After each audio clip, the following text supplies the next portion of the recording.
자, 여러분은 지금 총각 내 우리 이영석과 그리고 소통 테이너 오동철이 함께 진행하는 꼴찌들의 통쾌한 승리 꼴통쇼 함께 듣고 계십니다. 전국의 시아버지 시어머니는 듣지 않는 방송. 맞습니다. 54회. 들을 수가 없어요. 법적으로 58세 이상은 못 듣게 돼 있어요. 듣지 않습니다. 그리고 앞에 시자 들어가신 분은 들으실 수가 없는. 네. 자, 아무튼 우리 윤소정 마스터. 고등학교 때 별명 죽순이. 네. 2부부터 들으실 수 있기 때문에 독서실 죽순이. 네. 어릴 때 그러면 아버지 얘기를 해야 되는데 어떤 사실 부모님께서 여러분 세바시를 보시면 우리 윤서정 대표의 아버지 이야기 들으실 수 있고요. 오늘은 밝게 이야기하니까 우리 네 진짜로. 왜냐면 여태까지 제가 너무 슬프게 생각했었는데 사실 그분 때문에 저희 아버지 때문에 제가 있을 수 있었던 거거든요. 그러니까 제가 중학교 3학년 때 저희 아버지가 정신병원에 수감이 되셨었어요. 근데 그때 당시 제가 살았던 동네는 너무너무 작은 동네였고 그러니까 금방금방 소문이 날 수 있는 한 번은 제 생일날 아버지가 저를 정신병원에 초대해 주셨었어요. 그러니까 진짜 철창을 몇 개 넘어서 가야 되는 그런 곳이더라고요. 근데 이제 아버지가 이제 같이 정신병자분들이랑 같이 그 환자분들이랑 같이 커다란 하얀 색깔 케이크에 초를 켜고 계시더라고요. 그 초를 불고 2시간 뒤에 저는 친구들이랑 생일 파티를 했어요. 그때부터 저는 사람들이랑 내 얘기를 진짜 한 적이 없어요. 과거를. 과거도 그렇고 현재도 그렇고 내가 느끼는 감정 그 어떤 것도 얘기를 하지 않았어요. 이렇게 딱 꺼내놓진 않았던. 그렇죠. 왜냐하면 어차피 넌 내 마음 이해 못해 라고 생각해서 늘 벽이 굉장히 많이 쳐져 있었었죠. 그래서 아버지가 정신병에 걸리시고 나서 집안이 폭삭 무너졌을 거 아니에요. 그러다 보니까 이제 한 번은 아버지가 구치소에도 수감이 되신 적이 있어요. 병원에 가시기 전에.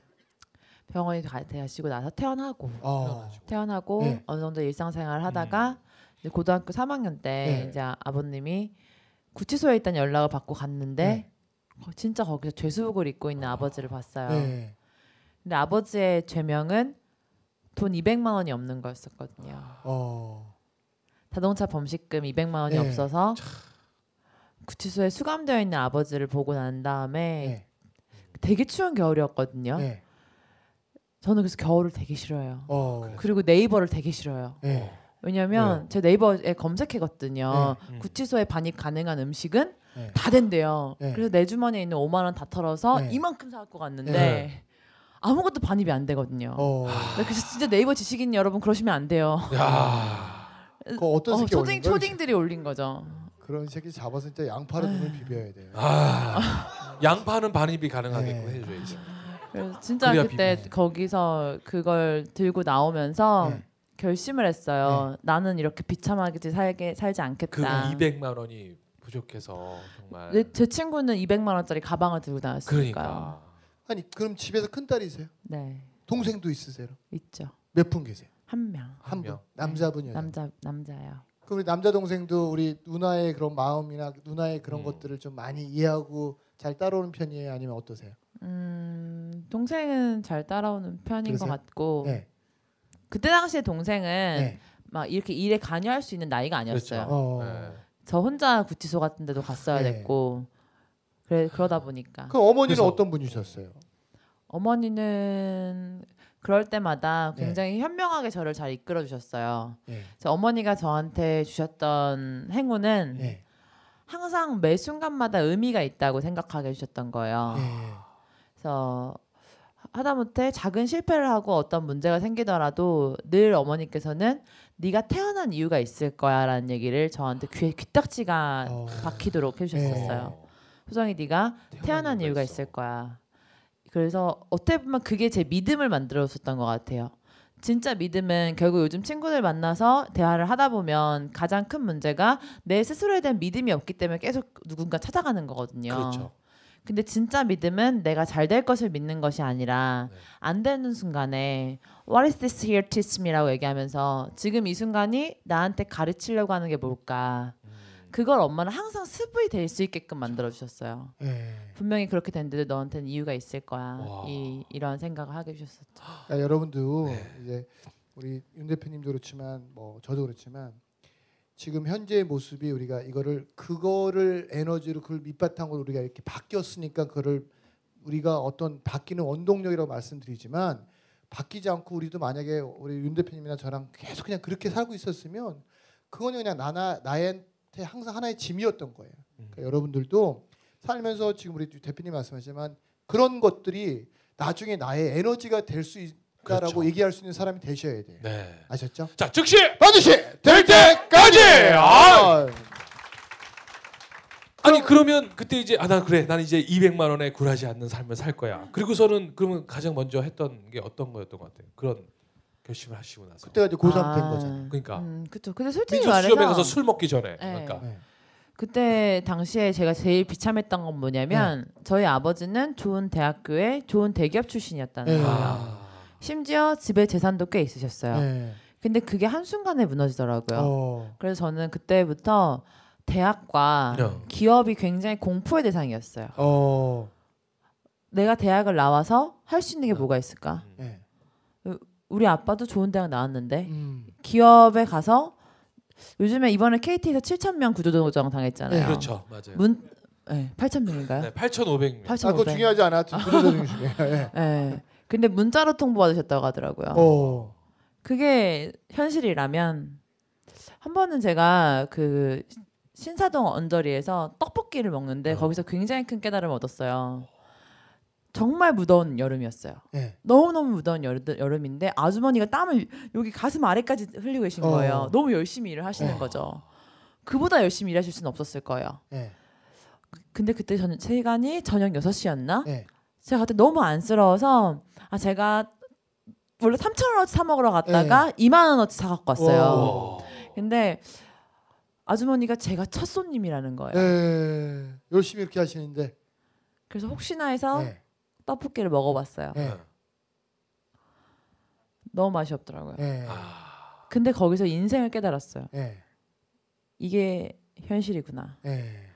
아무리 열심히 해도 맛이 없으면 가지 않는구나. 네. 그렇다면 내가 대학을 나와봤자 네. 저 같은 경우는 자퇴생이니까 네. 대학을 나와봤자 내가 실력이 없으면 저 사람들은 다 뒤돌아서는구나. 열심히 하는 건 소용이 없구나. 네. 잘해야지. 상대의 필요를 읽어주지 않으면 맞아. 언젠간 누군가한테 우리 아빠처럼 비참해질 수 있겠다. 네. 그래서 그때부터 제 교육의 모토는 저는 성인 교육만 하거든요. 네. 저는 성인 교육을 할 수 있어서 좋은 게 뭐냐면 진짜 세상을 있는 그대로 얘기할 수 있다는 거예요. 네. 얼마만큼 사람들이 냉정하고 약육강식의 세계이며 여기서 우리는 어떻게 살아남아야 되는가. 제 목표는 사람들을 비참하지 않게끔 하는 네. 거예요. 예전에 내가 그 비참함을 알았기 때문에. 그렇죠. 그렇죠. 우리 대표님 지금 말씀한 것처럼 열심히 하는 게 중요한 게 아니라 잘하는 게 중요하다고 말씀하셨잖아요. 새벽부터 밤늦게까지 일하시는 분이 우리나라에 너무너무 많으세요. 근데 그들이 왜 그 삶을 못 벗어나냐면 생각하지 않고 일해서 그래요. 맞습니다. 그러니까 여러분들 지금 하시는 일을 내가 물 하나를 옮기는 일을 하더라도요. 이거를 계속 생각하면서 일을 하셔야 돼요. 생각하지 않고 일을 한다는 건 뭐냐면 열심히 한다는 거예요. 생각하고 일한다는 건 뭐냐면 잘한다는 거예요. 그러니까 아셨죠? 좀 이렇게 움직이게 하잖아요. 잘하고 있는 거예요. 아셨죠? 맞아요. 자, 즉시 반드시 될 때까지. 이거 마를 때까지. 자, 와 윤석열 대표 오늘 이야기 한마디 한마디가 진짜 지금 꿈틀꿈틀 거리시죠. 네. 그죠? 그러면 처음에 그러면 인큐베이팅이라는 걸 딱 바로 시작하신 거예요? 딱 그건 자퇴하자마자 대학. 아니에요. 대학은 뭘 전공하셨어요? 저 관광개발학. 관광개발학. 네, 저는 경기대학교 관광개발학과 네. 출신이고 저는 저희 교수님을 굉장히 많이 사랑합니다. 왜요? 아니 그만두고 나와서 네. 저를 되게 많이 예뻐해 주셨는데 어떻게 보면 배신자잖아요. 그렇죠. 갑자기 어느 아니 날 근데 궁금한 방송에서 건 얘기하려고. 나이트 클럽 다니다가 그러니까 네. 술 먹다가 어. 금연도 조금 하셨다가 금연 안 했어요. 금연 안 하셨어요? 그건 안 하셨네. 네, 금연이 아셨어요. 아니에요. 그러다가 그러다가 담배 안 폈어요. 네. 갑자기 이거 생뚱맞게 야 내가 애들한테 이걸 한번 그렇지. 해봐야겠다. 이걸 변화를- 이런 생각을 왜 가시지? 그러니까. 근데 이게 되게 굉장히 긴데 특이한 아니 길어도 상관없어요. 네. 시간은 저희가 알아서 관리할게요. 솔직히 말해서 네. 저는 많은 분들이 나와갖고 네. 이러한 목표를 가지고 이렇게 움직였습니다 이렇게 얘기하는데 저는 그건 다 거짓말인 것 그렇지. 같아요. 여기 그렇게 얘기하는 사람 한 아, 명도 그래요? 없어요. 없어요. 이게 네. 다 하다 보니 맞아 하다 그러니까. 보니 그래서 저 같은 경우에는 사람을 움직이는 힘은 네. 이제 정말 우연 속에서 발생하는 것들이 굉장히 많고 그 안에서 평범한 사람과 일을 만들어내는 사람의 차이는 질문을 하는 거 아닌가인 것 같아요. 그래서 아까 말씀하셨던 것처럼 열심히 일하는 것과 잘하는 것 그 사이에서는 생각하는 사람이 움직인다고 했잖아요. 영석 형님께서. 근데 생각하는 방법을 우리는 배워본 적이 없어요. 그러네요. 맞아. 늘 주입식 교육만 받으셨잖아요. 네. 그러다 보니까 그래서 오히려 이렇게 꼴통 같은 사람들이 잘하는 거예요. 이 사람들은 주입식 교육에 익숙해져서 계속 똑같은 행동을 하지 않았기 때문에. 그렇죠. 저 같은 경우에는 그래서 사회를 살아가는 것 자체가 그렇게 막 요즘 친구들은 주변 사람 의식을 딱 신경 써서 맞아. 그 룰대로 살아가잖아요. 정통으로 이렇게 가는데 제가 이 일을 시작하게 됐었던 계기는요. 진짜 긴데 괜찮나요? 괜찮아요. 없어요. 여기 좀 표정도 보세요. 길어도 괜찮아 이런 표정이. 이러면서 40초가 지나갔어요. 저는 사실 맨 처음에 이 일을 하게 됐었던 계기는 우연히 제가 대학교 2학년 때 진짜 친한 친구들이 있었어요. 근데 걔네들이 다 한 번에 어학연수로 간 거예요. 한꺼번에 그냥. 셋이서 다녔는데 둘이 어학연수 갔어요. 난 이제 혼자 남았어. 나 혼자 남았잖아요. 근데 저는 정말 어학연수 가고 싶었어요. 그리고 저 같은 경우에는 아까 말씀하셨던 대로 공부를 못했던 건 아니에요. 독해갖고 보시면 여기 손가락이 이렇게 움직여요. 뼈가 다 탈골돼갖고 어머. 공부를 머리가 안 좋으니까 집중력이 안 돼서 다 모든 걸 필기한 거예요. 그러면서 공부를 해서 나는 그래도 내가 할 수 있어 독하니까 이런 생각을 가지고 있었는데 그때 당시에는 어학연수를 가지 않으면 취업이 안 되는 때였어요. 근데 애들이 다 어학연수를 가니까 엄마한테 가서 졸랐어요. 나도 어학연수 보내달라고 필리핀이라도. 근데 너 필리핀 보내줄 500만 원도 없다는 거예요. 너무 비참하잖아요. 그래서 진짜 집에서 아무것도 안 하고 정말 그 은둔형 외톨이처럼 울기만 했었어요. 그랬더니 이제 아버지가 오셔서 그러면 제가 맨날 제가 관광 개발학과라 했잖아요. 근데 한 번도 비행기를 안 타봤어요. 그러니까 비행기 태워줄 테니까 학교만 복학해라 해서 이제 일본 여행을 그 개강을 일주일 앞두고 갑작스럽게 가게 된 거예요. 근데 근데 이제 그 공항까지 가는 버스 안에서 사고가 나요. 왜? 어떤 사고가? 버스 사고가. 그래서 이제 튕겨 나가갖고 엉덩이 뼈가 부러졌어요. 근데 제 생애 첫 일본 여행이잖아요. 엉덩이 뼈가 금이 간 상태에서 갔어요. 어머. 부러졌는데. 가능해요. 아니 부딪혀서 버스 바깥으로 튀어 나갔는데. 아니 그 버스 안에서 여기서 안에서 이게 갔는데. 가능해요. 왜냐면 이렇게만 안 앉으면 되거든요. 걸쳐 이렇게 앉으면 가능해요. 내가 보니까 한쪽 면적이 좀 크세요. 그러니까 가능해요. 면적이 작으면 불편한데 한쪽이 크니까 이렇게. 그리고 나서 이제 조건이 집안에 있는 돈을 다 털털 털어간 거기 때문에 학교에 복학해서 열심히 학교를 다니겠다는 거였어요. 왜냐면 저희 집에서는 휴학이나 이런 게 절대 용납이 안 됐기 때문에. 근데 이제 갔다가 일본에서 돌아왔는데 제가 돌아온 사이에 일본에 갔었던 사이에 꼭 들어야 되는 필수 수업이 폐강이 된 거예요. 근데 이걸 수업을 안 들으면 졸업이 안 되는. 그래서 굳이 다닐 필요가 없는. 그리고 또 그날이 비가 너무 많이 와서 너무 쑤시는 거예요. 그래서 병원에 갔더니 당장 입원을 해야 된다고. 그래서 이제 입원을 했어요. 근데 저의 머릿속에는 절대 휴학이라는 건 있을 수 없어. 왜? 우리 주변에서 선배들이 그랬거든요. 계획 없는 휴학은 있을 수 없는 일이다. 근데 이제 어쩔 수 없이 휴학을 하게 되니까 완전 멘붕. 그때 당시에 제가 입원복을 입고 하도 옆에 있는 그 나일론 환자분이 용하다는 무당한테도 찾아가 왔었어요. 내 미래를 알려달라고 막 이 정도로 불안했었었는데 그게 제 인생을 바꿨었던 시작이었어요. 그러면 일본은 얼마 동안 갔다 오신 거예요, 여행을? 일본이요? 4박 5일? 4박 5일? 그러니까 그 여행이 아니라 여행이 아니라 그때 일이 틀어졌던 것이. 그러니까. 폐강되고 갈 곳이 없고 그냥 내 스스로가 그냥 멘붕된 상태. 그렇죠. 근데 사실은 본인 모르고 가신 거잖아요. 그러니까. 모르고 간 거죠. 근데 정말 일이 틀어질 때, 그래서 저 같은 경우에는 일이 안 될 상황에 늘 생각해요. 이건 나를 어떻게 좋은 방향으로 끌고 갈 것인가.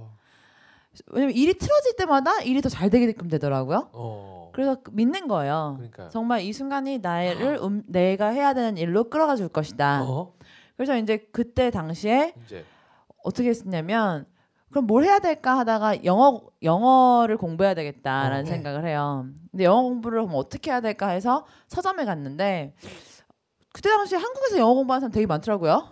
그때나 지금이나 제 신조는 뭐든지 최고한테 배워야 된다. 최고는 누군가에서 그런 말씀하셨어요. 네가 이 분야의 전문가면 네가 이걸로 얼마를 벌었는지 말해봐라. 그래서 그럼 최고는 돈을 많이 번 사람일 거야. 그래서 가장 그 국내에서 영어 공부해서 가장 돈을 많이 벌었다는 분한테 딱 갔었어요.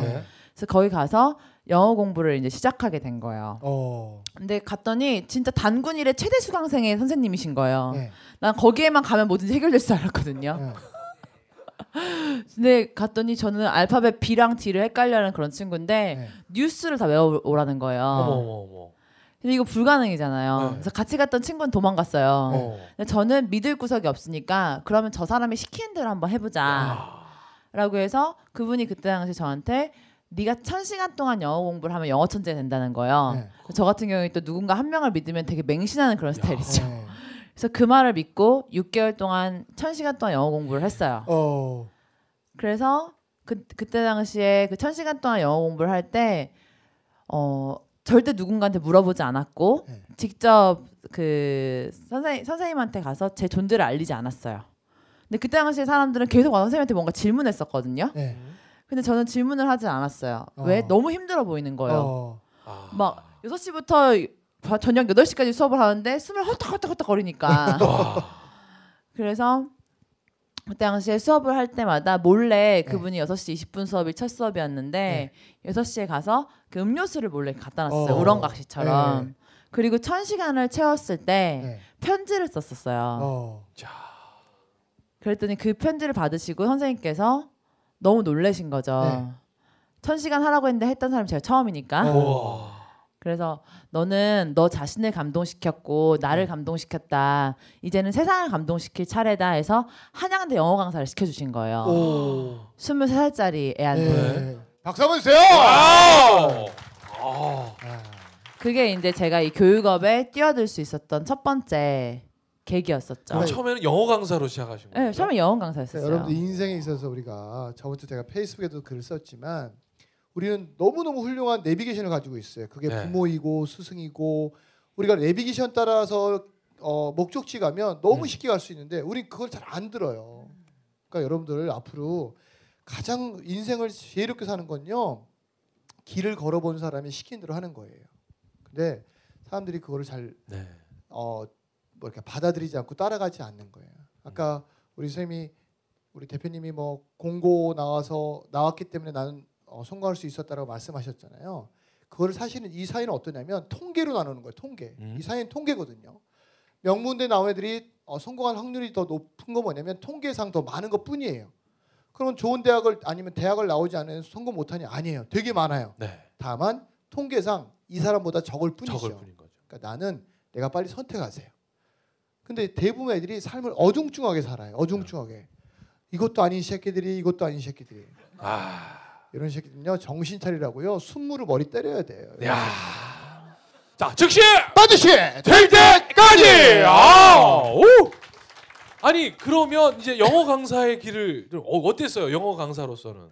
영어 강사로서 아니 정말 영어가 1000시간을 하니까 정말 국내에서도 충분히 되던가요? 솔직히 그거 구라뻥이에요. 1000시간에서 어떻게 영어가 늘겠어요. 모든 게 다 시간의 세례인데 제가 그때 영어 강사를 할 때 잘 나가긴 잘 나갔어요. 왜냐면 저는 한 번도 영어를 공부할 때 누군가한테 질문을 한 적이 없는 거예요.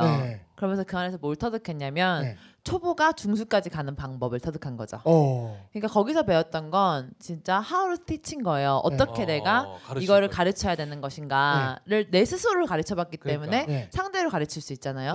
그래서 그때 당시에 23살 거예요. 23살에 엄마랑 아이랑 같이 하는 영어 공부방을 운영해서 월 700 정도의 수익을 찍어보기도 했었고요.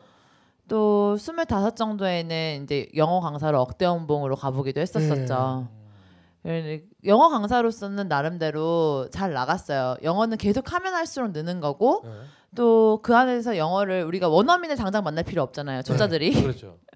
초짜들한테는 영어를 공부하는 방법을 알고 있는 사람이 필요했기 때문에 네. 그걸로 나름대로 영어 강사로서는 괜찮았었죠. 영어를 전공한 것도 아니고 외국을 가본 것도 아니고 그냥 선생님이 1000시간 공부해라 그래서 하고 해가지고 그걸 가지고 영어를 가르치는 사람이 된 거잖아요, 그렇죠?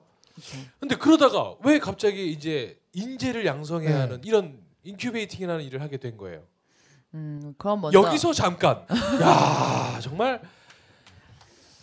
아니 영어 강사로 지금 억대 연봉까지 갔단 말이에요. 그럼 맞아요. 그것만 계속해도 그렇죠. 삶이 뭐 더 네. 이상 우리가 원하는 최고의 삶이잖아요. 그럼요. 그럼 네. 인생 자체가 성문 종합 영어가 되는 그렇죠. 건데 왜 그 길을 포기하고 네. 왜 우리 윤서정 대표는 네. 갑자기 인재 양성이라는 키워드로 맞이했을까요? 궁금하시죠? 잠시 후 3부에 이어가겠습니다. 자, 즉시 반드시 될 때까지. 네.